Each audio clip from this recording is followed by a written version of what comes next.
সহ সন্ত্রাসীদের অভয়ারণ্য হিসেবে পরিচিত। সেইখানে গিয়েছিলেন তোফায়েল জিহাদ সহ তার এক ক্যামেরা পার্সন, সেখানেই সন্ত্রাসীরা তার উপর হামলা চালায়। প্রিয় সুধী, আপনারা জানেন আমরা গণমাধ্যম কর্মী সাংবাদিকরা আজকে যে রাস্তায় দাঁড়িয়েছি, আমরা অতীতে দেখেছি স্বাধীন সাংবাদিকতা থেকে আমাদের হাত বন্ধ ছিল। বর্তমানে এসেও দেখছি যারা ভবিষ্যতে দেশ চালাবে, ক্ষমতায় যাবে, তারাও সাংবাদিকদের মুখ বন্ধ করার, হাত বন্ধ করার প্রচেষ্টা চালাচ্ছে। আমরা সবখানেই সেটি দেখতে পাচ্ছি।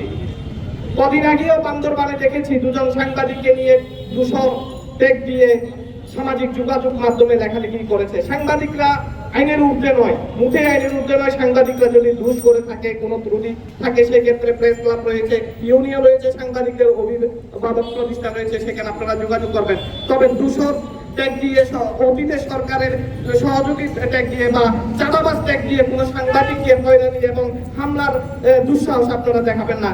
তাহলে এটা যদি করতে চান, আমরা সাংবাদিকরা আজকে যে রাস্তায় দাঁড়িয়েছি, আগামীতে আপনাদের বিরুদ্ধেও এক হয়ে রাজপথে দাঁড়াবো।